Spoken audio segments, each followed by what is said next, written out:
Good afternoon, Katleho. So this march started at around 10 o'clock this morning, and it's moved from the Durban City Hall to this very same police station, which is just next to me. It is the Point Road police station. Now, we saw scores of marches, necessarily or literally a movement, a march rather, that was led by the March and March movement. So from this particular march, we saw marchers make their way here. They've got quite a number of grievances that they had brought forward, but the main one really calling on police officials to ensure that they do a bit more in terms of protecting, the city center, which is the CBD, as where we are coming to you now live from. This area is notorious for drug peddling, and we have seen even before police officials counting this particular area as one of those that are challenging when it comes to rooting out crime. I'm going to bring into the conversation the March and March movement leader, Jacinta Ngobese-Zuma, to speak to us firstly about the grievances that are on that memorandum, and also the memorandum has just been handed over and received by police here. Yeah, so the grievances that we have are that there's this place called Point, and it's become a norm that this place is a place to find drugs, prostitution, kidnappings, and the police station is just here. I don't know if that makes sense. We have places where there's a police station, and in the center of the police station or around the police station, there's a lot of drug activity, criminal activity going on. But you'll never see them going to raid all these buildings. Instead of that, it's the people who are living in these buildings that are committing crimes that are more comfortable than we are as South Africans. Right now, when we're marching on the way here, we had an incident where they were throwing paint, which has like some acid feel to us. And when we called the police, I personally went to the police and I said to them, they are throwing things to the people, please come and attend to it. The response that I got from this police officer was that it's our fault because we're provoking them. I asked him, what do you mean we're provoking them? And he says to me, it's because I said that people who are not scared must move from the back to the front. I'm like, what is provocative about that? So we have, I asked him, you are doing your job. You can't even protect us and you are here. You can't protect us and you're here. What happens when you are not here? It's even worse.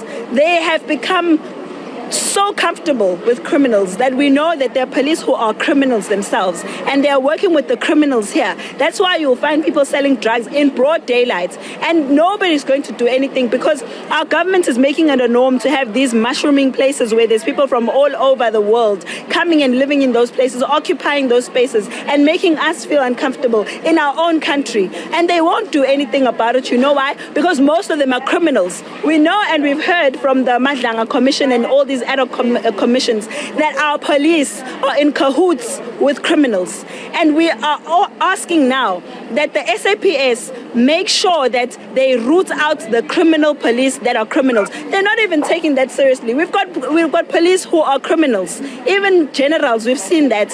What are they waiting for to root those people out? What are they waiting for? Here we can literally point at some of the police that we know who are working with these people here. But instead of them fearing for their lives, the police, we are the ones that must fear for our lives, so that we must stay quiet and these foreigners must take over these places. It comes to an end now. We're tired. South Africa must return to its glory. South Africa and anyone who's here in South Africa must be here on good terms and to do good things. We can't have criminals walking so brazen and having places that we're not supposed to come to because they are so brave. And after handing that memorandum, what is the response that you received from the official that received this memorandum? Well, they said they're calling us to a meeting now. We're going to hear what they have to say. But we want them to give us deadlines. We want them to give us time frames, because we're hearing that they need evidence to arrest these police and whatnot. How much more evidence must people give? We've been sending them videos of police who are doing criminal activities, but we're still seeing those same police. There's people here who are complaining about things that they have reported cases to so-and-so, and they have audio of these certain Nigerians threatening them and telling them that the police are in their pockets. How are we comfortable with having people threaten us in our own country, and we are the ones that are meant to be scared? When are the police going to act on these criminals that are taking over this country? So what are you expecting from this meeting? You've mentioned you need some sort of a deadline, a time frame. But when you look into the deeper aspects of that, a deadline, a time frame to do what exactly? Deadline for them to raid these buildings. I'm telling you, if you and I were to stand here and the police were to go to just this building that I'm pointing at right now, they will find drugs, they will find women who are prostituted, they will find children who are kidnapped, but they won't do that because they're living amongst them. It's so breezy, everyone's having a nice time except for us as South Africans. If the police are serious about their job, they must tell us when are they raiding these buildings. Second to that, when are they rooting out these rotten police that have become comfortable with becoming criminals here? Because this is not, a police station is not supposed to be a place for criminals. If they want to be criminals, they must join them here in this building. We want police who took an oath and said they want to protect South Africans. They must protect South Africans. That is their job. The problem we have, though, is that they don't even know the law. What are they teaching police if you are going to come here and tell a police officer that it's my right to do this, even if you're a foreigner? And the police can't say anything because they don't even know what the law says. Now we're saying there are bylaws here, there are hijacked buildings here, all the way stretching down there. The shops that you saw, all of them are closed. Are they even in compliance? No, they are not. But who's doing that? Who's making sure that we root out all these people and they go back to where they come from instead of being criminals in our country? Yeah. Do you feel police have the capacity to act swiftly and within the time frame that you are expecting? Of course they don't have the capacity. They always say they don't have capacity. But when we try and help them as the community, as much and much, they tell us that we are contravening some law or we're breaking some law or they're going to get us arrested. They tell us all the time. Border management says they don't have capacity.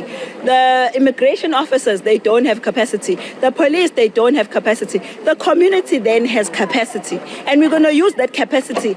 And you're going to tell us that we're being illegal and you're going to arrest us, and you must tell us where do you want to get this capacity, because every time we try and get and address issues of illegal immigration, we are told about capacity. But when we help, it's a problem. They must decide what is it that they want for this country. Do they want the country to function, or do they want to tell us about capacity that they don't have? If they don't have capacity, we will join them and help them speed up the process.